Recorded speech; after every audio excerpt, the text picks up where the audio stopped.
boleh guna English, boleh guna Malay language, boleh guna bahasa Indonesia, boleh campur juga.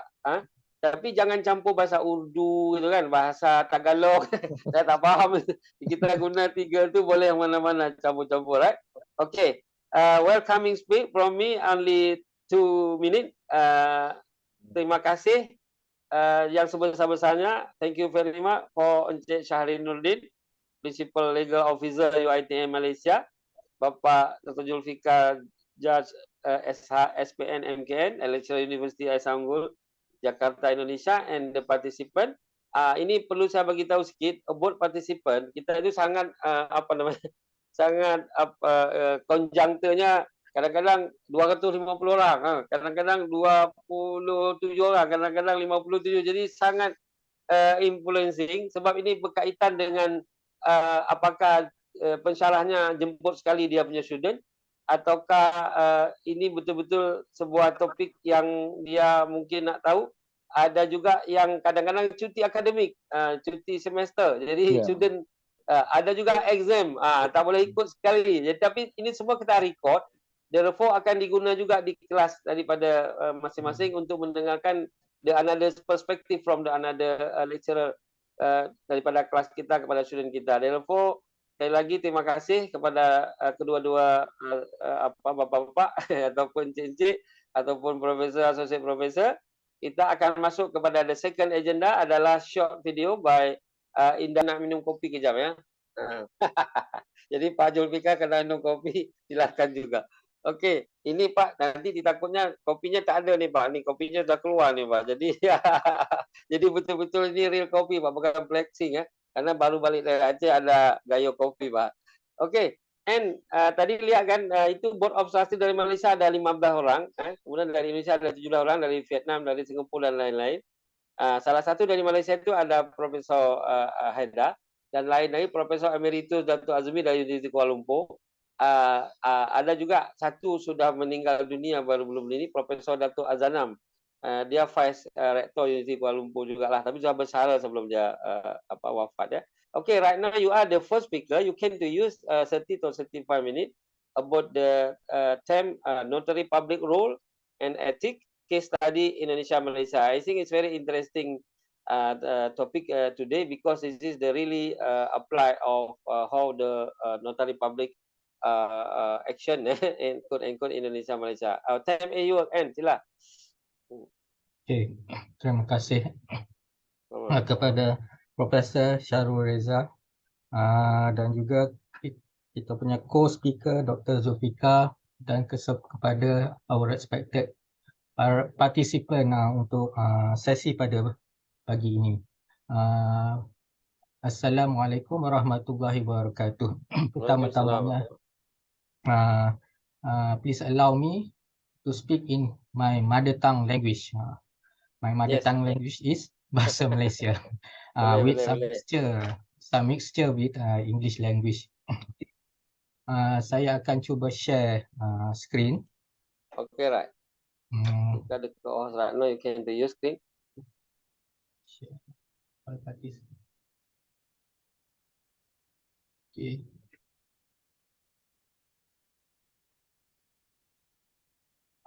My staff came to help you if you want.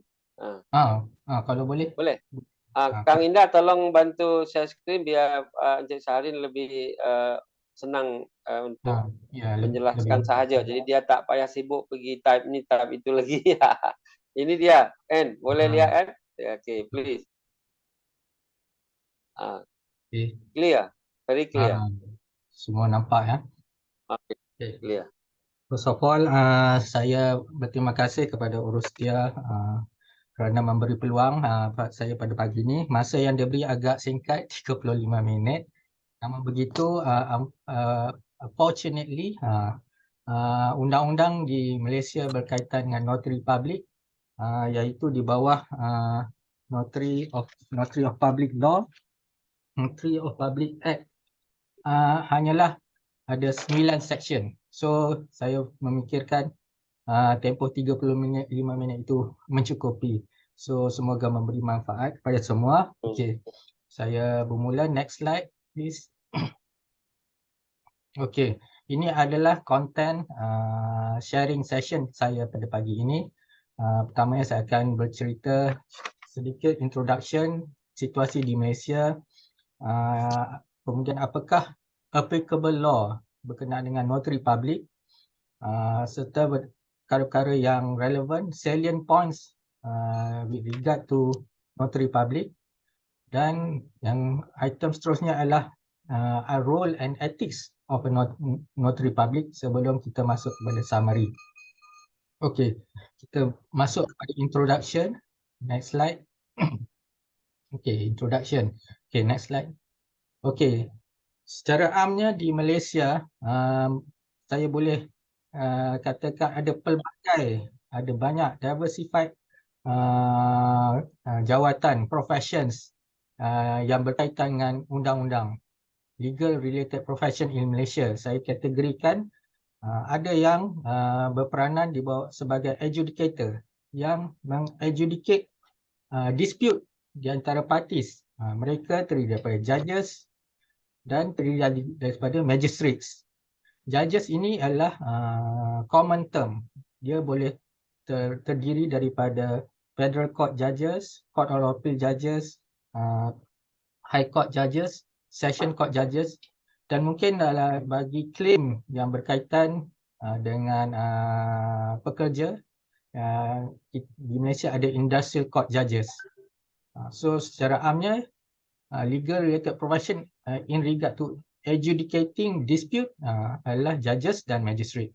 Kemudian terdapat juga di bawah kategori legal representative.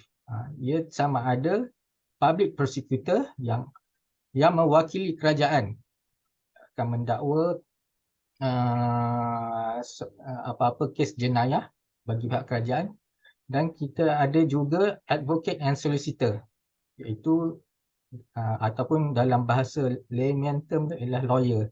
Mereka ini yang mewakili anak guam di dalam kes-kes di mahkamah ataupun yang mengendalikan kes-kes yang bersifat in-house seperti advisory role ataupun conveyancing matters ataupun corporate advisory matters. Ini adalah di bawah kategori legal representative. Kemudian di bawah satu kategori lagi terdapat yang saya namakan document attester, iaitu mereka yang boleh mengesahkan sesuatu dokumen, sama ada mereka itu ialah notary public ataupun commissioner for oath. Mereka juga mempunyai peranan yang hampir serupa tetapi tidak sama. So untuk sesi kita pagi ini, next kita akan next slide. Kita akan menyelami sharing apakah itu notary public. What is notary public?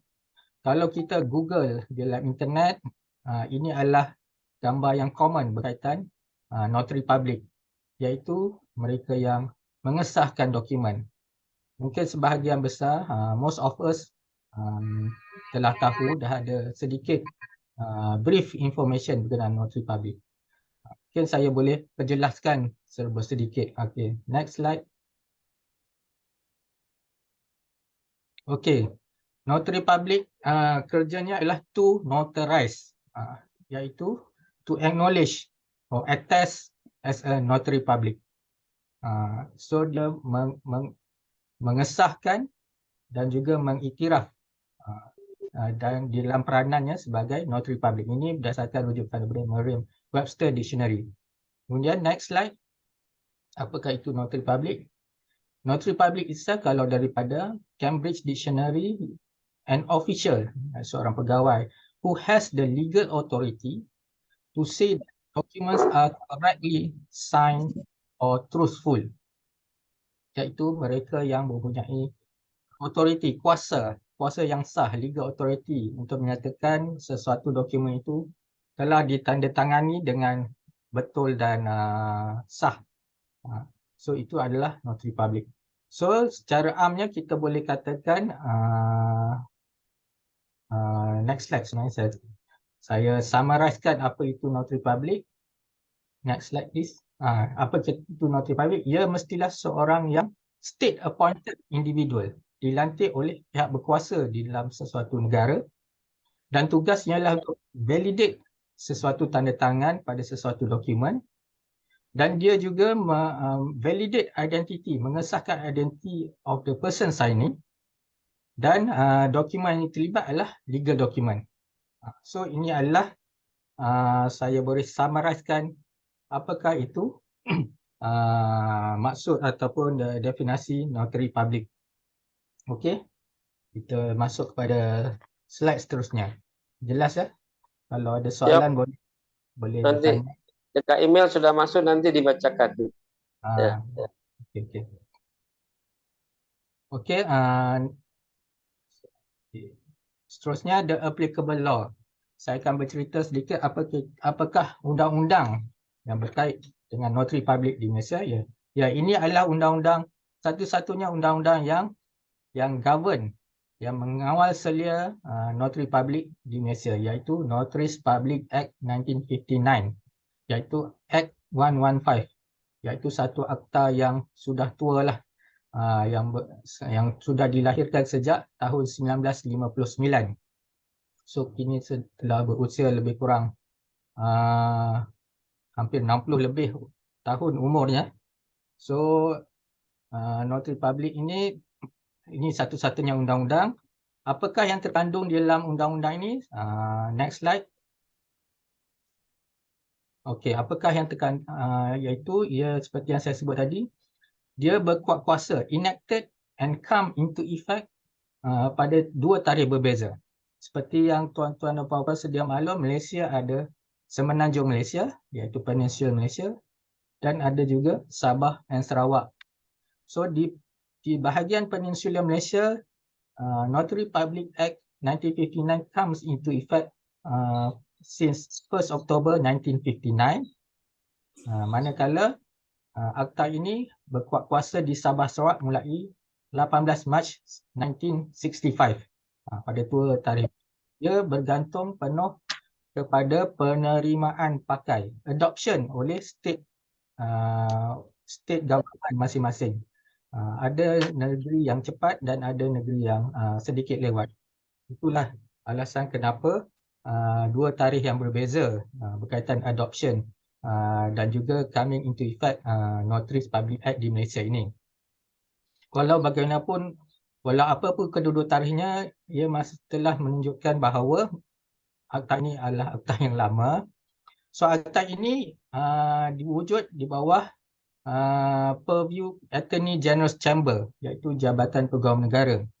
So secara tidak langsung, Menteri, the Minister yang menjaga akta ini ialah Minister in the Prime Minister Department in charge of laws and institutional reform.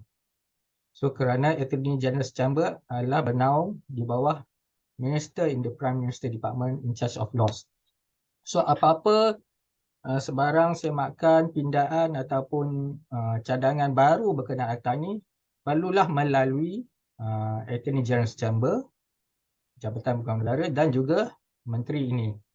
Mereka lah yang akan saya boleh katakan custodian ataupun guardian kepada Notaries Public Act 1959 ini. Okey, next slide. Okey. Selanjutnya, apa yang terkandung dalam Notaries Public Act ni ialah dia mempunyai 9 section sahaja. Walau bagaimanapun dia telah melalui has undergone 8 amendments pada tahun 1960, 1961, 1965, 1975, 1980 sebanyak 2 kali, 1994 dan terakhir sekali ialah 1997. Dan masih berdiri stand dengan 9 section yang saya sebutkan sebentar tadi. Okey, ini secara amlah the applicable law in Malaysia. Saya akan bercerita lanjut. Okay, next slide. Okey, apa yang terkandung? Seperti yang saya sebut, ada 9 section sahaja di dalam Notaries Public Act 1959 di Malaysia. Section 1, Section 1 menyebut berkenaan short title. Section 2 provide berkenaan dengan interpretation of certain terms in relating to Notaries Public Act. Section 3 with regard to appointments of Notaries Public, siapakah yang melantik, apakah requirementnya. Section 4 menyebut dengan privileges of notaries public, apakah yang boleh dibuat oleh seseorang notaris public apabila telah dilantik. Section 5 menyebut berkenaan apakah misconduct yang boleh dihukum ataupun ditarik balik pelantikan oleh seseorang notaris public. Kemudian apakah Section 6 menyebut guna penalty for exercise of function of notary public by unauthorized person. Apakah penalty yang dikenakan, diprovidekan, dan kita tidak perlu expect terlalu banyak kerana ini adalah Akta 1959, so kita boleh menjangkakan jumlah dendanya juga mungkin adalah berdasarkan situasi pada tahun 1959. Dan juga Section 7 berkaitan dengan kuasa ataupun authority untuk membuat rules. Section 8 dengan saving, dan Section 9 adalah repeal and transitional provision. Okey, saya akan ini adalah sedikit the one and only law on notary public di Malaysia, Notaries Public Act 1959. Okey. Okay, next slide please. Okey, kita akan masuk some salient point with regard to the notary public in Malaysia. Okay, apakah yang penting yang perlu diketahui? Pertama-tamanya, appointing authority. Appointing authority ialah Attorney General, iaitu Peguam Negara itu sendiri. Iaitu kalau pada ketika ini disandang oleh Tan Sri Idrus Harun yang masih memegang sejak daripada tahun 2019, 2020. Beliau memegang jawatan Peguam Negara.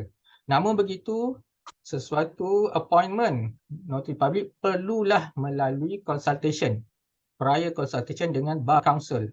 Bar Council adalah suatu badan yang mengawal selia hal ehwal legal profession ataupun advocate and solicitor di Malaysia, di Peninsula Malaysia. So, Attorney General, Peguam Negara perlu consult Bar Council sama ada recommendation yang baik ataupun tidak baik daripada Bar Council. Ataupun kalau permohonan dibuat oleh peguam daripada Sabah dan Sarawak, Attorney General perlu consult State Attorney General di Sabah ataupun State Attorney General di Sarawak. Itu adalah prosedur requirement sebelum sesuatu appointment notary public itu dibuat. So, adakah sesiapa sahaja boleh memohon, boleh can submit application untuk menjadi notary public? So, Akta Notaries Public Act telah menyebut bahawa eligible applicant adalah mestilah seorang advocate and solicitor, seorang peguam bela dan peguam cara. Dan mereka ini perlulah telah mempunyai 15 years of practicing experience sebelum lantikan dibuat. Tapi semata-mata 15 tahun itu tidak mencukupi, dia mestilah continuous active practicing experience. So, mencakupi ketiga-tiga perkara ini barulah seseorang pemohon akan menjadi eligible applicant, boleh submit application untuk dilantik sebagai notary public. Dia ada alasan, ada reason why requirement of 15 years of experience is needed here, because the detail aspect, the experience wise, the expertise required untuk perusing, untuk meneliti, untuk membaca legal document, complex legal document yang mungkin tidak ada pada mana-mana junior lawyer ataupun junior advocate and solicitor. So, ini antara requirement, eligibility untuk mengemukakan application untuk menjadi notary public.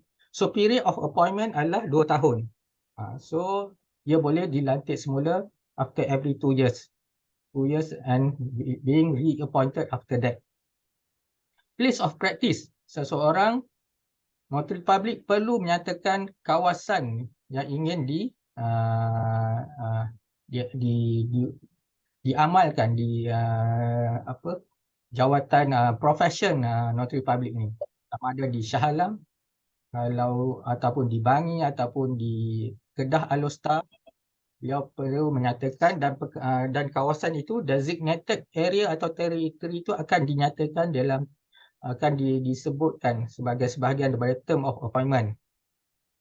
Okey, so apabila sesuatu appointment itu telah dibuat, seseorang notary public hanya boleh menjalankan profession notary public di kawasan itu saja. Kalau di Shah Alam, hanya di Shah Alam saja. Beliau tidak boleh pergi ke Bangi untuk accommodate saudara mara ataupun rakan-rakan beliau di Bangi atau di Kuala Lumpur. Itu adalah menyalahi Akta Notaris Public Act ini. Ia boleh menjadi suatu criminal offence ya. Saya akan sebut sebentar lagi. Okay, ini adalah some salient with regard to appointment of notary public. So harap jelas ya. Okay, next. So mereka yang menjalankan profession notary public, mereka boleh impose charge scale fees. Scale fees ini terdapat senarai dia. It's a long list of scale fees. Saya ambil beberapa yang sangat relevan lah.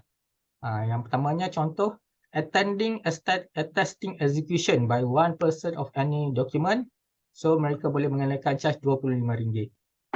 Kiranya tugasan itu examining, certifying as to the correctness of the copy of any document, RM10 charge-nya. Taking statutory declaration by one party and attesting it, RM25. So kita nampak ya, sesuatu tugasan, iaitu contoh je item yang ketiga, taking statutory declaration by one party.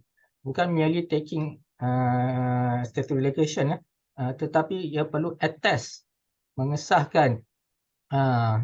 So ada tugasan yang kompleks dan mencabar di situ ya bagi seseorang notary public. So charge yang dikenakan adalah RM25. Agak tinggi berbanding Commissioner for Oath. Commissioner for Oath hanya boleh mengenakan RM10 saja seperti mana skill fees di Malaysia.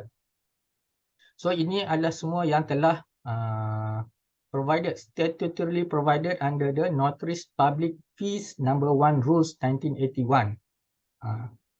Okay, ini with regard to scale fees. Some other salient points yang saya perlu sebutkan di sini adalah implication on misconduct or any non-compliance. So pihak berkuasa ataupun peguam negara, Attorney General boleh menjalankan revocation of appointment under Section 5 sekiranya didapati terdapat mana-mana notary public practicing outside the designated area or territory. Nampak ini adalah suatu perkara yang serius kerana has been embedded in the statutory embedded in the Notaries Public Act. Seorang notary public tidak boleh menjalankan praktis di luar dari kawasan yang beliau telah nyatakan semasa permohonan. So berhati-hati jika mereka ingin membantu kawan-kawan ataupun accommodate sahabat saudara mara mereka. And then sekiranya terdapat non-compliance selanjutnya, ada peruntukan di bawah Section 6, iaitu denda tidak melebihi RM500, not exceeding RM500 upon conviction jika didapati bersalah dan sabit convicted by the court, iaitu mereka yang unauthorized person, mereka yang tiada authority tetapi menjalankan praktis profession sebagai notary public. Ini bukan sahaja sesiapa yang menyamar ataupun yang any layman person, tetapi mereka yang telah tamat tempoh appointment tetapi membuat kerja tugasan sebagai notary public beyond the term of appointment. Itu juga boleh dikategorikan sebagai unauthorized person. Dan juga denda RM500 ini juga boleh dikenakan bagi mana-mana mereka yang not complying with the Notaries Public Act 1959. So apa-apa kesalahan, salah laku ataupun offence yang disebutkan di bawah Akta Notaries Public Act ini. So memandangkan seksyennya hanya 9, so kita boleh retrieve 1-2 sahaja daripada akta ini sebenarnya, tidak banyak.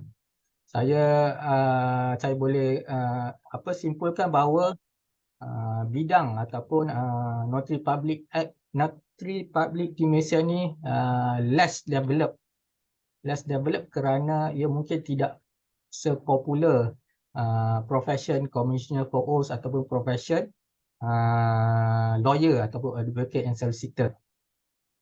Okey, ini some salient point yang saya suka sebutkan. Ini adalah contoh example of appointment of public. Okey, ini adalah contoh sebenar yang kalau tuan-tuan dan puan-puan even Google benda ini publicly available in the internet. So seperti yang kita boleh nampak, Notary Public Act appointment dikeluarkan oleh Peguam Negara ataupun Attorney General. Ia akan menyatakan siapa yang melantik, iaitu appointing authority adalah Peguam Negara sendiri. Dia menyatakan nama siapa yang dilantik. Saya strike through nama untuk for privacy purpose lah. Dan beliau ialah seorang Peguam Bela dan Peguam Cara. Ini adalah requirement di bawah Notary Public Act.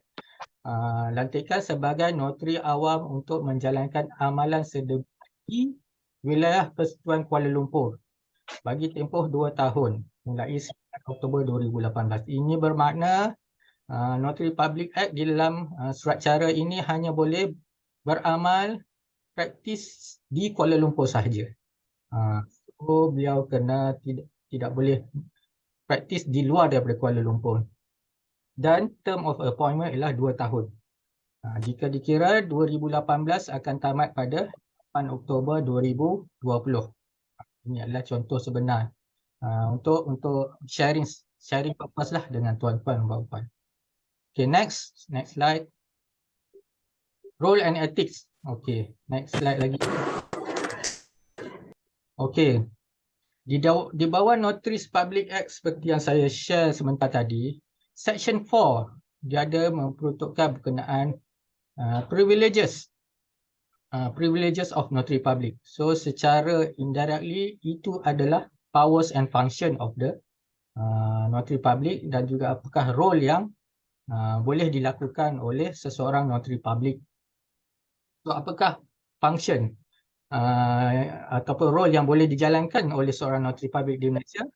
Pertama, dia menyebutkan bahawa any Notary Public boleh menjalankan power and function of Notaries Public in England. Ini yang sesuatu yang agak awkward kerana tidak di listed in detail apakah powers and function of Notaries Public in England. Saya akan share sebentar lagi apakah ia.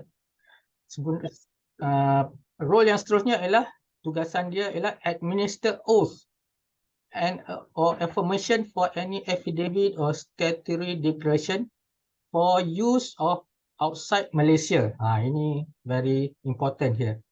Kerana any oath and affirmation ataupun any affidavit ataupun statutory declaration must be for use outside Malaysia. Tidak boleh di dalam Malaysia ya. Ini spesifik disebut di situ.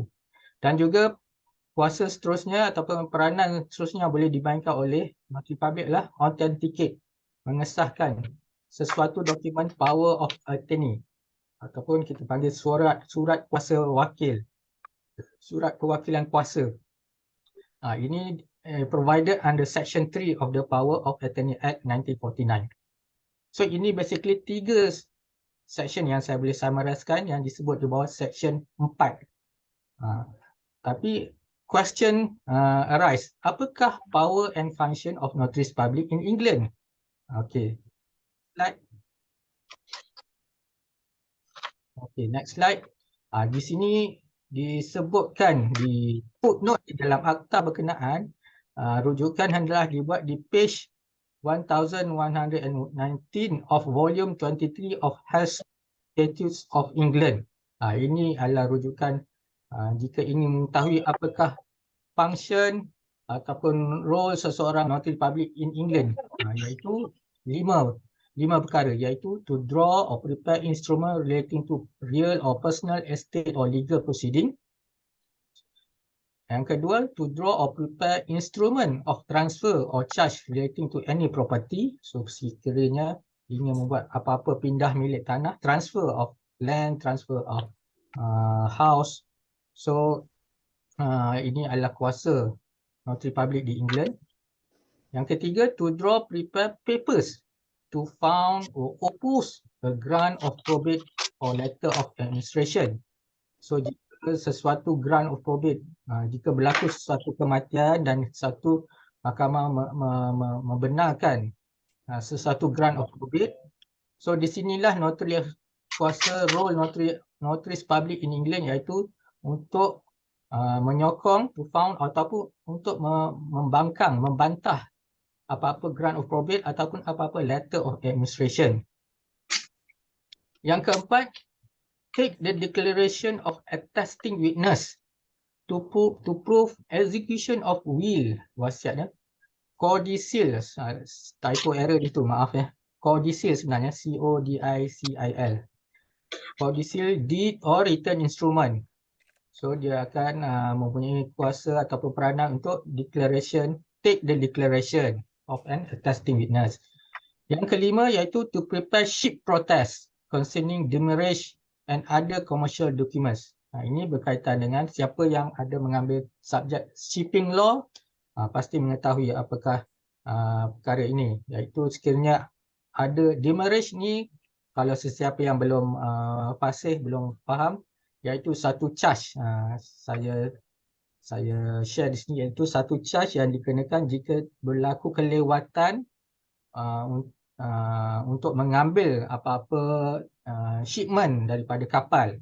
So disebabkan kapal perlu bergerak dengan mengikut jadualnya. Jika berlaku kelewatan seseorang peniaga, businessman untuk mengambil kontainer atau shipment dari kapal, kelewatan 3 hari. So 3 hari itu akan di-charge ataupun penalty.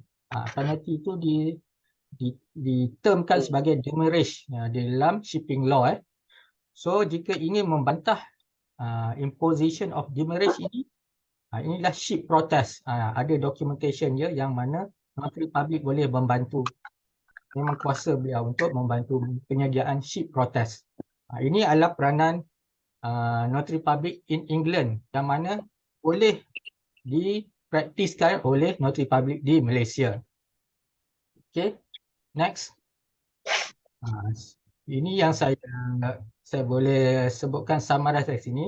Notary public has no authority to administer, take or attest any oath, affirmation in an affidavit or statutory declaration to be used within Malaysia. Ini kekurangan seseorang notary public. Walaupun ia jawatan profesionnya kita lihat bersifat international, namun begitu mereka ini tidak boleh menjalankan profession mereka bagi perkara yang akan digunakan di dalam negara. Untuk kegunaan di dalam negara, for any use within Malaysia, inilah peranan Commissioner for Oath. Commissioner for Oath shall have the authority for any such document to be used in Malaysia.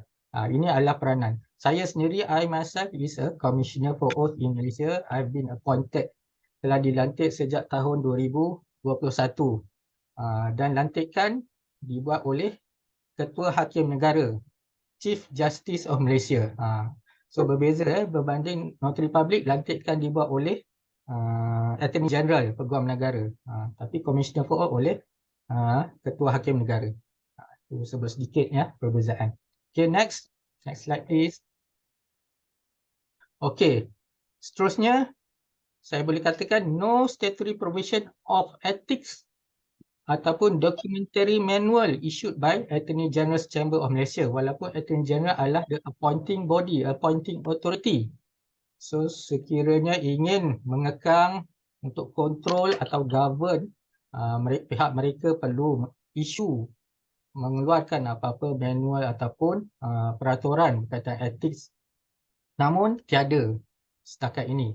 Itu sebab saya ada sebutkan di awal tadi bahawa notary public profession, notary public di Malaysia ni less developed kerana kurangnya rujukan, references, statutory laws ataupun manual ataupun guideline yang ada didevelopkan untuk profession notary public ini.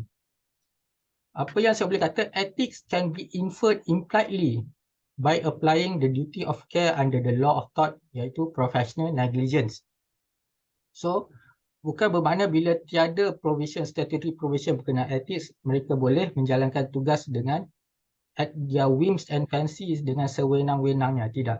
Kerana masih ada under the law of tort, iaitu duty of care sebagai seorang professional. Mereka tidak boleh cuai, mereka tidak boleh alpa dan lalai dalam menjalankan tugas mereka. Ini yang saya cuba ketengahkan melalui satu artikel yang ditulis oleh seorang notary public juga. Next slide please. Apa yang saya boleh sebutkan, unwritten professional duties. Ini tidak disebut dalam akta, tapi yang saya boleh katakan yang mereka perlu buat, perlu patuhi bagi memastikan dia professional standard, sekaligus mematuhi mereka punya standard duty of care, iaitu verification of identity of deponent. Ini sebenarnya kadang-kadang banyak ditimbulkan bahawa seseorang kenalan boleh mendapatkan khidmat notary public dengan rakan notary public beliau tanpa perlu hadir di hadapan. Sebenarnya adalah salah, menyalahi tanggungjawab seorang notary public. Kerana tanggungjawab utama seorang notary public perlu mengesahkan identity of a deponent. Verification of identity deponent. Ini bermakna deponent atau the person signing the legal document must attend personally before in presence of a notary public. The duty of verification is very important. And then notary public juga perlu ensuring deponent's understanding. Apakah deponent tersebut betul-betul faham apakah dokumen, legal dokumen yang ingin ditandatangani. Kadang-kadang kita tahu mereka hanya hadir secara blindly attending, seolah-olahnya disuruh oleh ada pihak ketiga, third party, tanpa memahami nature of legal document. Di sinilah peranan notary public. Ensuring deponent's understanding. Jika mereka faham, ya, itu adalah kita telah discharge our duty. Jika mereka tidak faham, so terdapat question mark, terdapat isu kesahihan ataupun voluntariness terhadap deponents tersebut ketika menandatangani legal document tersebut. Okey, professional duties yang lain ialah ensuring deponents competency to depose. Ini juga satu perkara yang perlu dipastikan.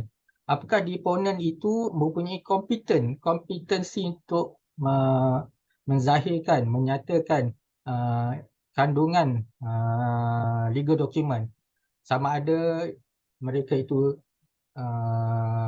masih remaja, teenage, yang mana di Malaysia seseorang yang untuk competent to enter into contract must be at the age of majority, iaitu 18 tahun ke atas. Ataupun mereka yang mempunyai mental capacity yang sound, apakah mereka itu competent to sign the legal document. Ini pun tanggungjawab untuk memastikan kompetensi seseorang deponent tersebut. Jika mereka memang sah, kompeten, tiada masalah. Yang keempat seterusnya ialah ensuring legally notarizable document. So sesuatu dokumen tu hendaklah dipastikan dokumen yang boleh di notarize secara sahnya oleh seorang notary public. So bukan sebarang dokumen yang boleh dibawa di hadapan, in the presence of notary public, seperti yang disebutkan di dalam akta sebentar tadi. Okey, seterusnya tanggungjawab notary public adalah memastikan adanya notarial certificate, iaitu memastikan adanya pengesahan dia pada dokumen, menurunkan pengesahan pada dokumen bahawa dokumen telah disemak dan disahkan. Okey, masanya ada 4 minit lagi kan? Boleh? Terima kasih atas ingatan. Ya, ini kita finishing sikit lagi. Okey. Yang keenam ialah ensuring orderly translation. Ini juga boleh berlaku sekiranya ada mana-mana deponent ataupun klien yang datang ingin mendapatkan pengesahan berkenaan translation sesuatu dokumen. So adakah translation itu difahami ataupun teratur in order berpadanan dengan konteks yang dikehendaki. Ini antara unwritten professional duties yang tidak statutory, not statutory provided, but can be inferred, impliedly inferred. Ada seterusnya lagi pada next slide. Yang ketujuh iaitu ensuring proper stamping of the document. Stamping di sini bermaksud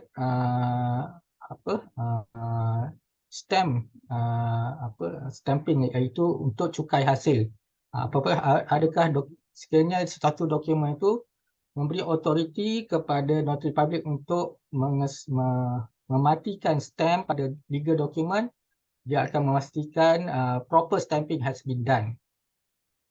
Seterusnya, ensuring affixation of notarial seal. Ya, notary public juga akan bertanggungjawab untuk memastikan sealnya di-affix pada legal document dan sekiranya tidak di-affixkan, so telah berlaku kecuaian, kealpaan di situ. Seterusnya, ensuring deponent signing for attendance. Ini maksudnya bukan signing pada legal document, tetapi signing pada record of attendance, pada buku mereka, register of book mereka sendiri. Perlu ada satu rekod memastikan bahawa mereka ini seolah list of attendance lah. Ini penting sekiranya berlaku isu atau dispute di kemudian hari, mahkamah ingin melihat adakah sebenarnya deponent ini hadir. Di situlah pentingnya book register itu untuk mengesahkan kehadiran deponent berkenaan. Dan yang terakhir sekali, ensuring supporting document for company. Sekiranya ada corporate document yang dikemukakan untuk notarial public notary untuk disahkan, mereka akan memastikan supporting dokumen yang berkaitan, itu company resolution, company search yang berkenaan. Ini semua adalah unwritten professional duties. Okay, next. Okay, summary saya adalah ringkas. Sesuatu profession notary public perlu dah dijalankan secara profesional kerana ini adalah melibatkan international duty, melibatkan international legal document, dan ianya perlu dijalankan secara honest, secara jujur, dengan penuh integriti, memastikan kehadiran, memastikan keteraturan, correctness of the document, kena seterusnya attentive to details. Kita perlu baca dokumen, sesuatu legal document word by word, dan yang paling penting perlulah seorang yang experience. Untuk menjadi notary public tidak semestinya tidak boleh seseorang yang hanya 1 tahun atau 2 tahun pengalaman junior lawyer. Di sinilah kemestian kenapa 15 tahun experience required here. So ini saya summarizekan tajuk saya pada pagi ini. So next slide apa? Itu saja sharing session pada saya pada pagi ini mengenai situasi di Malaysia berkenaan notary public. Baik, terima kasih. Sangat menarik sekali. Saya background business management, but dengar and sharing macam menambah wawasan baru lah. Karena saya di waktu kuliah dulu saya ikut subjek law tu cuma business law saja. Jadi lain-lain tak faham lah. Tapi it's okay, very good. Karena ramai juga student Faculty of Law dari Bapak Zulfikar di sini dan juga daripada kampus-kampus yang lain. Sehingga kita harapkan ini beberapa question sudah masuk dalam email saya. Tapi sebagaimana biasa kita akan baca nanti di fourth agenda selepas the second speaker sharing. Tapi before Bapak Zulfikar sharing, macam saya kata tadi, ini relax, enjoy and fun. Kita kena dengar satu lagu dulu, song by video Pak Zulfikar, supaya kita refreshing sambil minum kopi. Okay, Indah Gumilang will be to share the song by video first before the second speaker sharing. What the song Indah will be to share Antarabangsa Islam Selangor. Mungkin satu masa Bapak akan saya gandengkan cakap dengan beliau karena beliau ni political studies expert. Jadi nanti antara hukum politik dengan hukum rimba dan hukum lain-lain. Dr. Hairul boleh tu say hello kejap dengan Encik Syahrin juga dari ITM tu. Before the second speaker. Boleh? Silakan. Assalamualaikum warahmatullahi wabarakatuh. Apa khabar semua? Minta maaf Prof di atas kelewatan. Saya tak tahu tiba-tiba Zoom ni minta update lah apalah kan dia. So terlewat sikit masa, saya minta maaf ya. Tak So apa-apa. salam perkenalan daripada apa sahabat-sahabat kita di apa nama ni di Indonesia. Oh, so saya seperti biasa Pak Reza kita memang kreatif Prof ya. Mula-mula dia dah pasang lagu apa nama ni Antara Air dengan apa Jakarta ya. So nak bagi orang kata apa beli jiwa pandai ni Prof ni dia punya kehebatan ni kalau orang Indonesia tak ambil ni takut orang lain ambil dia punya kepakaran dia. Terima kasih banyak Prof di atas kesediaan untuk apa nama melibatkan kami di Universiti Islam Selangor. Sebelum ni kami College Universiti Islam Antarabangsa Selangor untuk terlibat sama-sama untuk apa nama ni mempromosikan apa yang kami ada lah. Itu sajalah kot. Yes. Prof Syahrin daripada UiTM. Prof Syahrin daripada UiTM. Ya, saya Yes. Dr. Oh, UiTM. UiTM Shah Alam. Shah Alam, kita satu negeri ya, Doktor. Okey, Satu Prof. negeri. Okey, jadi Pak Julfikar, ini Indah Gumilang lupa dia kalau saya sudah mengarrange meeting dengan Dr. Khairul dan dengan Universiti Islam Kediri pada pukul 10 masa Malaysia dan 9 masa Indonesia. Jadi dia anggap jam 10-nya Indonesia. Kalau jam 10-nya Indonesia itu sama dengan jam 11-nya Malaysia itu sebenarnya. Jadi Encik Hairul, saya sudah beritahu Niska, we will to start at 10 past 45 Malaysian time. Jadi selepas ini majlis kita terus dengan Uniska, Universiti Islam Kediri. Okey Pak Dr. Julfikar, time is you right now, is the second speaker. Mungkin nanti Dr. Khairul nak bagi komen menyangkut Indonesian Notary Public boleh juga. Sebab saya sudah jemput Prof Haidar nanti bagi closing remark juga. Mudah-mudahan dia meetingnya boleh selesai. Jadi Pak Julfikar nanti di akhir acara ini saya mengundang Profesor Dr. Haidar yang disebut dengan Pak Syahrin tadi sebagai senior beliau, dan Prof Haidar ini sudah sangat akrab dengan Pak Wasis. Jadi sudah pernah saya bawa ke Esa Unggul Faculty of Law dan pernah ngasih kuliah juga. Jadi nanti beliau habis rapat boleh kasih closing. Silakan Dr. Zulfikar sekarang masanya. Sila. Baik, terima kasih Prof Reza. Sama. Izin Prof Syahrin dan Dr. Khairul ya, dan rekan-rekan dosen yang lain ya. Baik, bisa tolong dibantu ya, untuk Kang Indah, you screen. can share the screen, Kak Indah Gumilang, please. Okay, right now, Yes, very clear. okay. Very clear. Oke, baik. Sebelum saya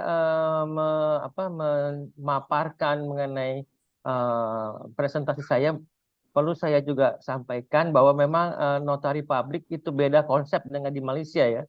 Kalau di Malaysia itu kan dia bisa bergabung dengan advokat atau solicitor ya, gabung dengan pengacara ya. Kalau di Indonesia itu terpisah, bisa dirangkap jabatan ya, dan dia itu beda ininya, beda organisasinya ya. Kalau notaris di Indonesia itu notari publik itu di bawah Kementerian Hukum dan HAM, diangkat, dilantik oleh Kementerian Hukum dan HAM ya.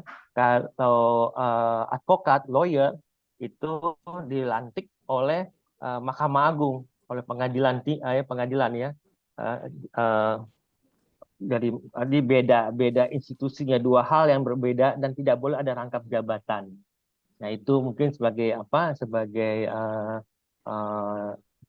informasi ya, berbeda konsep hukum mengenai notari publik di Malaysia dan di Indonesia. Ada dua jabatan yang terpisah ya, tidak boleh digabung. Tadi kan saya lihat baca tadi emang itu di sana bisa digabung, tapi dia mesti punya minimal pengalaman 15 tahun dulu ya, baru dilantik ya. Kalau di Indonesia dia harus ikut pendidikan khusus ya, pendidikan khusus spesialis kenotariatan, ada sekolah khususnya, magister notariatan, nanti ada tesnya mengenai etik ya, ada namanya ujian mengenai kode etik notaris. Setelah itu dia harus juga magang dulu magang minimal itu 2 tahun ya. Nah, memang lebih apa ya, di Indonesia lebih melihat dari persyaratan di Malaysia lebih tanda petik cukup lebih Hmm. ringan ya. Kalau di Malaysia 15 tahun ya, baru bisa dilantik ya. Ya. Hmm. Nah, ini saya akan membawakan mengenai tanggung jawab notaris ya, atas akte ya, akte yang dibuat ya. Nah, kita ketahui di undang-undang kita di Indonesia ini ada namanya klausul pasal ya mengenai hak ingkar ya, hak ingkar.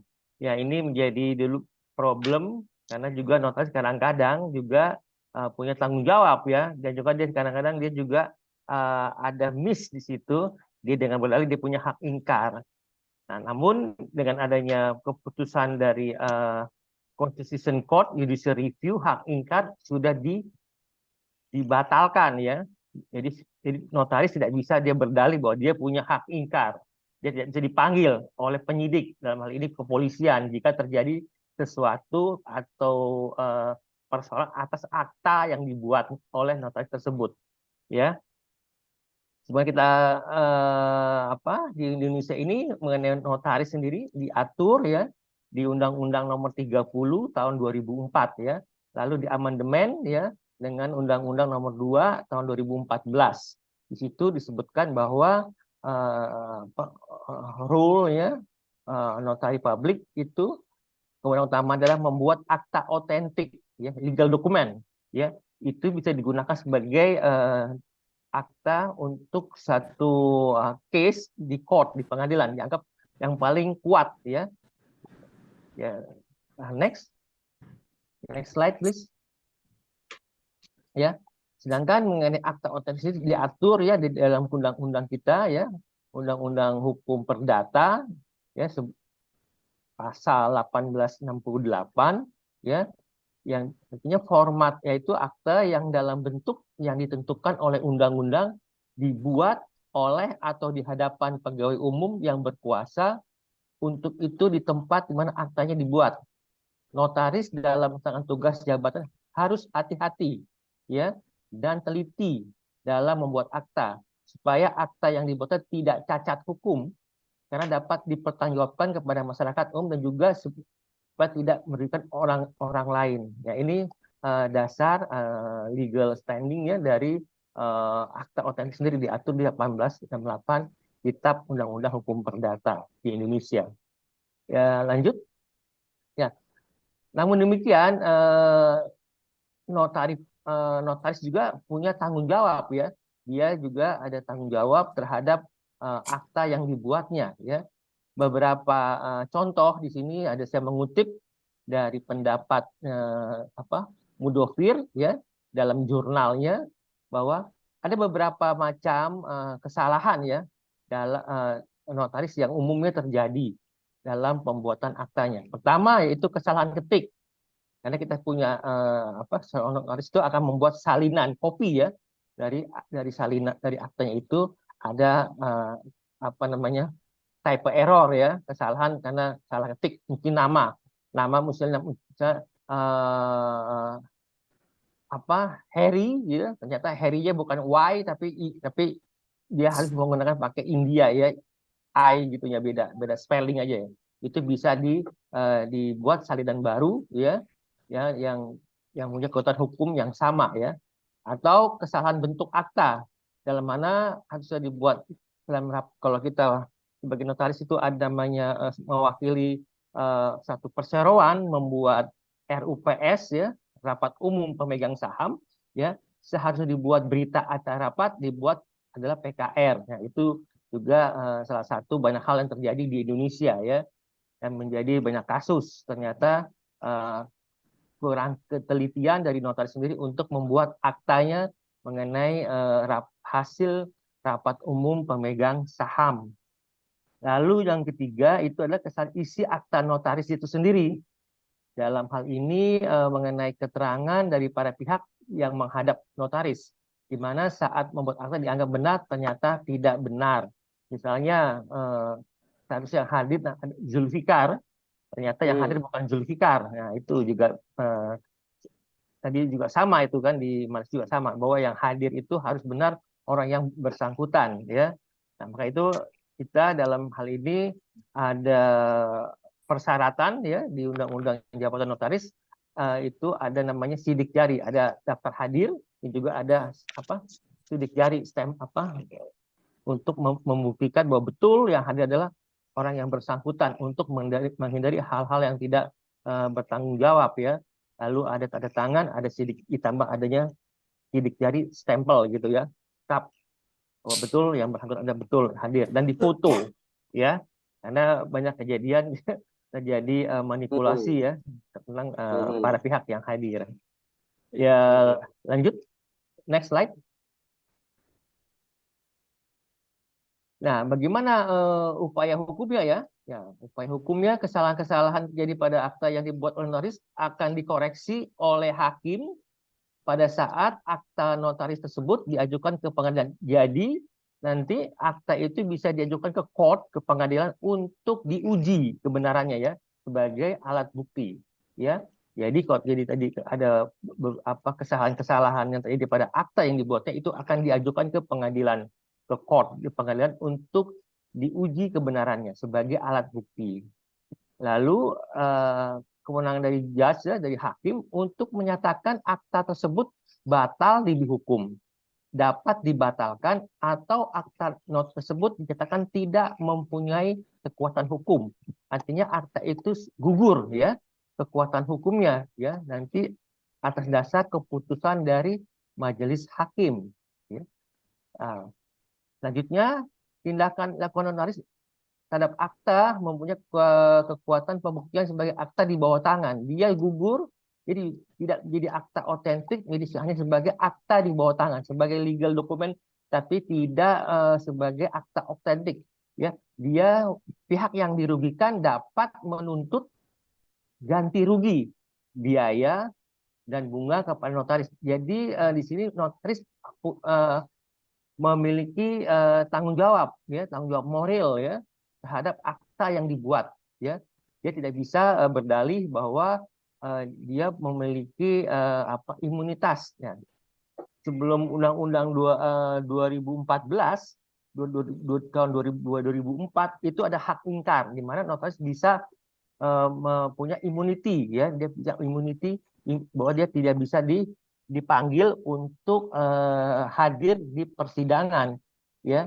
Namun sudah ada keputusan dari Mahkamah Konstitusi, Constitutional Court, pasal tersebut sudah dibatalkan. Tetap dia harus hadir, tapi mengenai mekanisme melalui organisasi Ikatan Notaris Indonesia. Perlu ada pendampingan dari asosiasi ya, asosiasi notaris ya, lembaga profesi. Dalam satu akta dibatalkan, putusan hakim maka jika menimbulkan kerugian bagi para pihak yang notaris dapat dituntut memberikan ganti rugi sepanjang hal tersebut disebabkan karena kesalahan notaris. Namun dalam hal pembatalan akte, notaris oleh pengadilan tidak merugikan bagi para pihak yang berkepentingan, maka notaris tidak dapat dituntut untuk memberikan ganti rugi. Ini saya kutip dari buku tanggung jawab notaris dalam pembuatan akta yang memuat 2 perbuatan hukum. Ini ada jurisprudensi ya, putusan Mahkamah Agung nomor 1440 tahun 1996. Next slide. Nah, pada umumnya notaris ya di Indonesia ini ya dituntut untuk membayar ganti rugi dalam hal adanya kesalahan yang dilakukan oleh notaris ya. Kedua, adanya kerugian yang diderita. Lalu yang ketiga, adanya kerugian yang diderita dengan lalai atau pelanggaran notaris terdapat hubungan kausalitas ya. Jadi di sini menempatkan bahwa semua mempunyai kedudukan hukum yang sama ya. Tidak ada imunitas meskipun dia berdalih bahwa dia adalah pejabat yang berwenang dan juga pejabat negara, tapi tetap dia mempunyai kedudukan yang sama di muka hukum. Equality before the law sama ya, tidak ada perbedaan. Jadi tidak bisa berdalih bahwa saya punya hak imunitas, hak ingkar. Tetap notaris di Indonesia sejak diundangkan Undang-Undang nomor 2 tahun 2014 merupakan amendment dari tahun Undang-Undang Nomor 30 2004 mengenai hak ingkar, maka notaris tidak bisa lagi berlindung dengan hak imunitas tersebut. Lanjut, next slide. Ini ada jurisprudensi ya, jurisprudensi nomor 1440 kasasi kasus perdata dari 1996 tanggal 30 Juni 1998. Suatu akta otentik atau akta di bawah tangan hanya berisi satu perbuatan bila ada akta mengandung dua perbuatan hukum, misalnya pengakuan hutang dan pemberian kuasa untuk menjual, maka akta ini telah melanggar adigium tersebut. Dan akta ini tidak memiliki executorial title, tidak punya hak, tidak memiliki kekuatan eksekusi, di mana diatur oleh pasal 244 hukum acara perdata. Bukan tidak sah, tapi dia tidak memiliki hak kekuatan eksekusi. Seorang notaris mempunyai tanggung jawab moral serta dapat dituntut untuk memberi ganti rugi terhadap pihak yang dirugikan karena kelalaian notaris dalam akta yang dibuatnya. Ini prinsipnya sama seperti tadi disampaikan oleh rekan Prof. Sahrin, bahwa harus profesional ya. Dia harus teliti ya, jangan sampai akta itu dapat menimbulkan menimbulkan masalah hukum di belakang hari ya. Harus jeli, teliti, dan juga dia harus memiliki tanggung jawab moral terhadap akta yang next slide. Nah, sebagai conclusion ya, penutup, notaris sebagai pejabat umum yang menjalankan sebagian dari kekuasaan negara di bidang hukum perdata, terutama untuk membuat akta otentik. Ya, ini merupakan perpanjangan tangan pemerintah ya dalam dalam melakukan kegiatan-kegiatan hukum publik administrasi. Karena notaris juga mempunyai kewenangan untuk mengesahkan berdirinya suatu perusahaan ya, untuk akte pendirian PT ya, company ya, yaitu jadi dia sebagai perpanjangan tangan ya negara untuk melakukan pengesahan terhadap syarat untuk berdirinya suatu perusahaan PT ya. Notaris bertanggung jawab terhadap akta dibuatnya yang mengandung cacat hukum atau tidak memenuhi syarat formal. Jadi tanggung jawab notaris adalah tanggung jawab secara formal, bukan material ya. Kalau material itu kan masuk ke ranah, misalnya penghadap memberikan data mengenai dokumen-dokumen, sepanjang dokumennya itu dianggap benar ya, itu clear bagi notaris. Tapi mengenai apakah itu dokumennya cacat hukum, apakah ada pemalsuan dokumen secara material, itu bukan tanggung jawab notaris. Ini yang menjadi catatan buat kami notaris di Indonesia.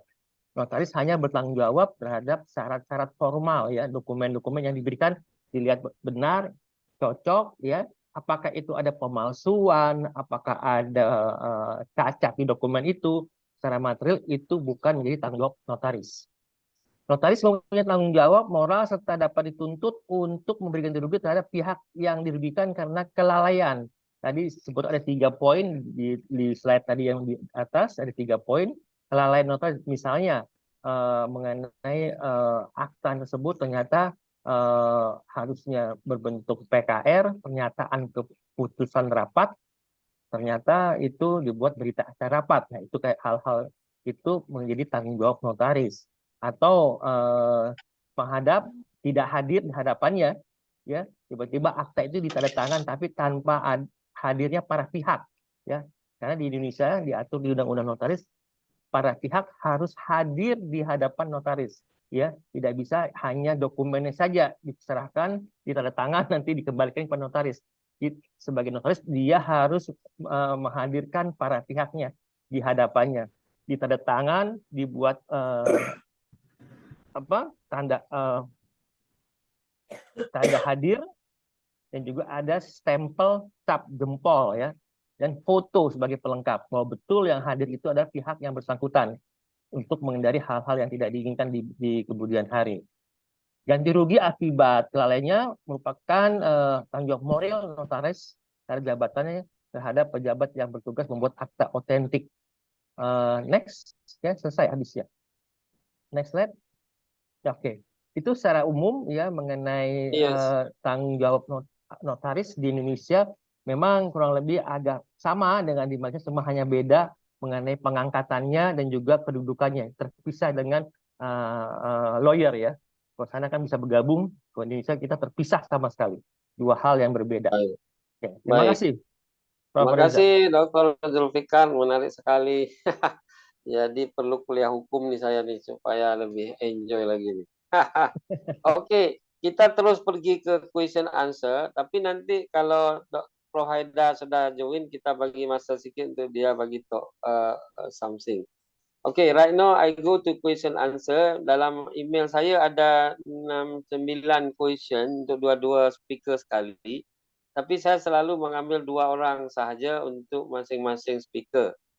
Okay, saya karena masa yang limited kita nak masuk injury time lagi. Okay, right now kepada Dr. Syahrin Nurdin lebih dahulu.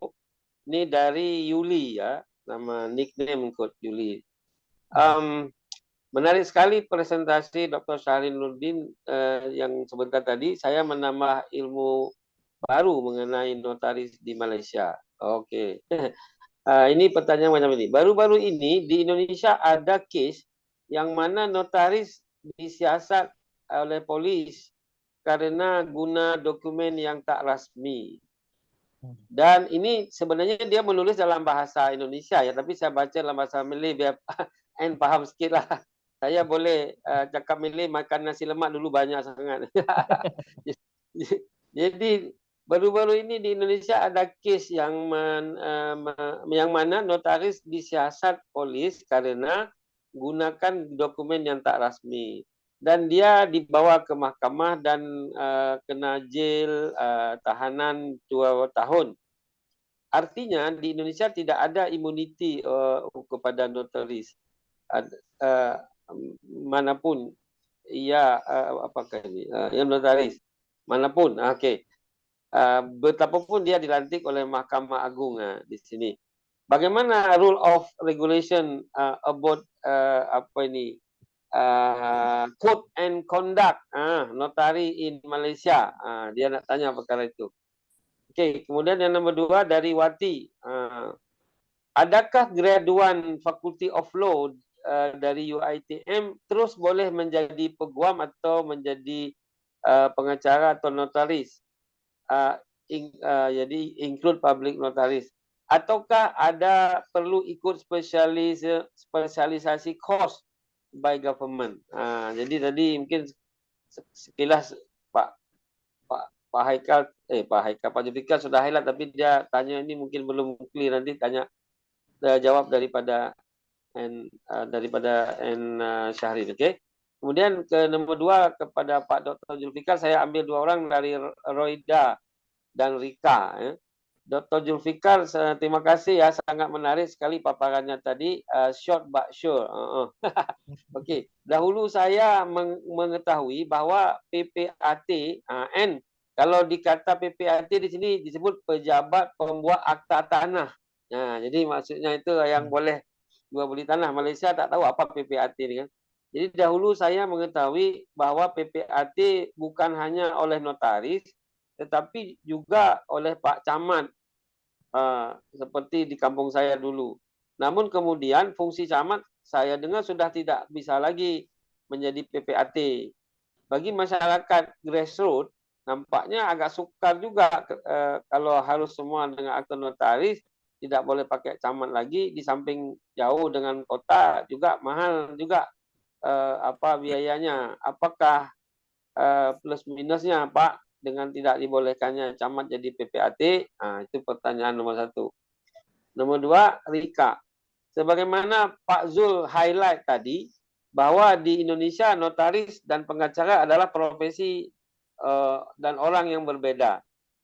Sedangkan di Malaysia adalah pada satu orang yang sama. Apa kelebihan dan kekurangan model seperti ini? Maksudnya yang kedua-dua tadi ya bedanya. Apakah di Indonesia karena kebanyakan sarjana hukum maka orangnya dibagi dua antara pengacara dan notaris? Nah, ya, apa kebanyakan orang Pak? Jadi itu pertanyaan mungkin dari sudut ya. Boleh N Syahrin jawab dulu dalam 5-6 menit saja ya. Karena jawaban mesti lebih short daripada pertanyaan. Oke, silakan. Silakan. Ya. Terima kasih kepada yang bertanya. Hmm. Soalan pertama ada disebut berkenaan imuniti ya, soalan notari Betul. publik yang telah dibawa ke mahkamah. Kalau di Malaysia, situasi dia sesuatu notari publik jika ingin mendapatkan sesuatu imuniti, beliau ini perlu mereka ini perlu ada satu statutory provision berkenaan immunity clause di dalam Akta Notari Publik. Malangnya di dalam Akta Notari Publik di Malaysia tiada such statutory provision on immunity. So sekiranya didakwa ataupun dipertuduh di mahkamah, the only defense dia boleh utarakan raise adalah beliau telah menjalankan tanggungjawab beliau dengan betul. Itulah kepentingan adanya register book, buku daftar beliau sendiri yang merekodkan attendance customer ataupun deponan yang hadir, supaya apabila terdapat pertikaian dispute, beliau boleh mengesahkan ya, individu deponan berkenaan dia hadir, ini buku saya yang telah beliau tanda tangan. Itu membantu defense beliau. So dari segi statutory immunity tiada, tetapi beliau boleh membangkitkan defense beliau di mahkamah. Itu pentingnya documentation di pihak dia. Pertamanya dia memeriksa identiti, mengadakan register book dia sendiri. Itu antara langkah precaution yang beliau kena buat. Itu Clear. soalan pertama, saya percaya menjawab. Clear. Okay, soalan kedua, graduan UiTM boleh memasuki terus notari publik.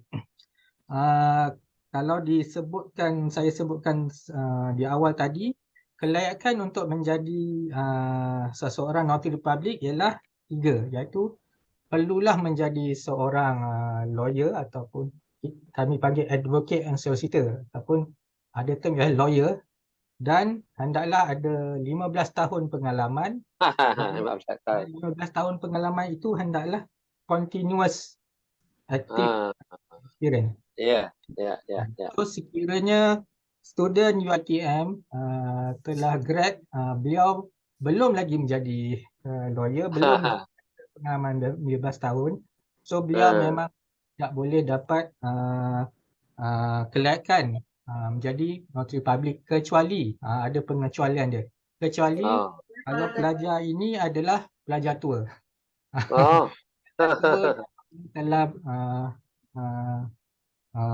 Telah beramal sebagai peguam cara, tapi tidak boleh juga seorang peguam cara kena ada degree law juga.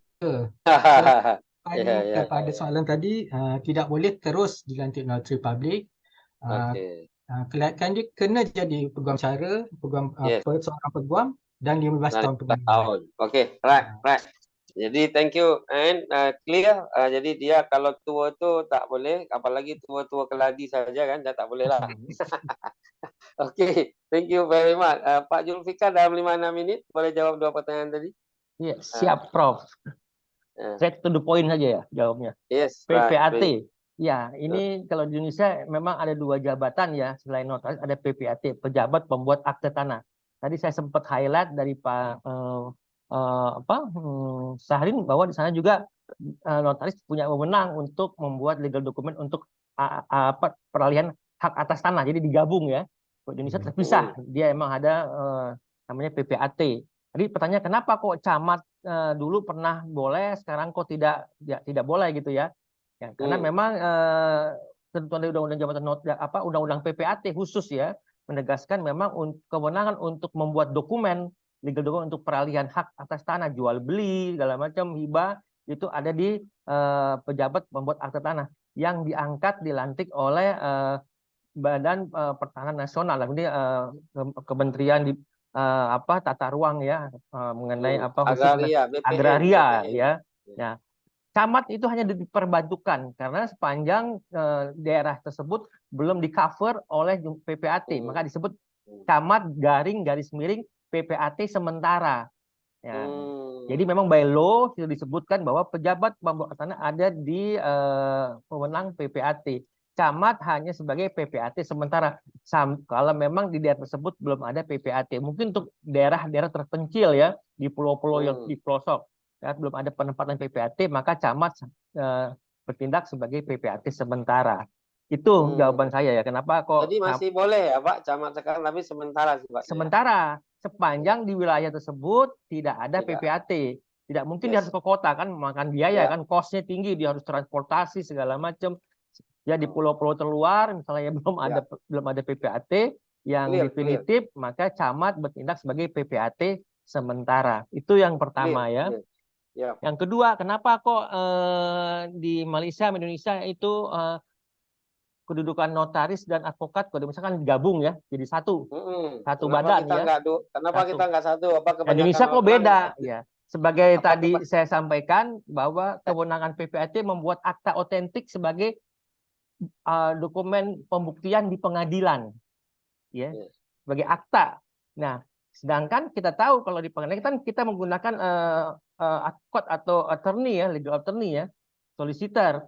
Jadi takutnya ada konflik of interest. Dia juga yang melegalkan, dia juga yang membuat barang buktinya kan. Jadinya ada konflik of interest. Maka di Indonesia itu dipisah. Itu aspek filosofisnya. Kenapa kok notaris sama advokat atau solicitor dipisah, nggak gabung gitu? Karena salah satu bentuk bukti dokumen yang dipakai di pengadilan adalah akta otentik yang dibuat oleh notaris. Mungkin itu Pak, sementara jawaban saya. Seperti ada konflik of interest. Jadi bukan karena kebanyakan sarjana hukum, Pak ya? Bukan. Karena ada konflik of interest kan kayak ini ya. Bentuk kepentingan, bentuk kepentingan. Yang penting Bapak sudah jelas bahwa ini karena menyangkut konflik of interest. Kalau jeruk makan jeruk itu mana nyambung gitu, Pak ya? Iya, betul. Dia sebagai lawyer, dia ada case, dia buat sendiri alat buktinya kan lu aneh bin ajaib itu kan. Dia punya case, dia juga buat barang buktinya, dia juga yang legalkan. Ya, gimana ini? Ya, maka dipisah. Jadi supaya tidak ada konflik of interest. Itu sementara jawaban yang saya berikan. Pak, sangat smart answer Pak. Tapi saya nak sedikit menanya kepada En Sahrin, apakah di Malaysia tidak terjadi konflik of interest itu? Karena pada orang yang sama, dia peguam juga, dia juga notarial public juga. Macam mana, En? Jawabnya 1-2 menit aja ya, jangan lama-lama. Soalnya saya ada satu majelis lagi. Oke, silakan. Jawapan saya ada 2 poin. Pertamanya, akta di undang-undang di Malaysia, dia meniru daripada undang-undang di British. Apa yang di British memang digunakan pakai di Malaysia, so tiada perubahan setakat ini. Itu poin yang pertama. Dari segi konflik of interest, jika berlaku, peguam berkenaan memang kena discharge diri dia daripada terlibat dalam dispute atau kes berkenaan. Beliau sendiri kena ada self-awareness, even di bawah akta berkaitan dengan lawyer, iaitu Legal Profession Act, membetulkan bahawa seorang lawyer tidak boleh mewakili, mengendalikan kes yang ada konflik of interest.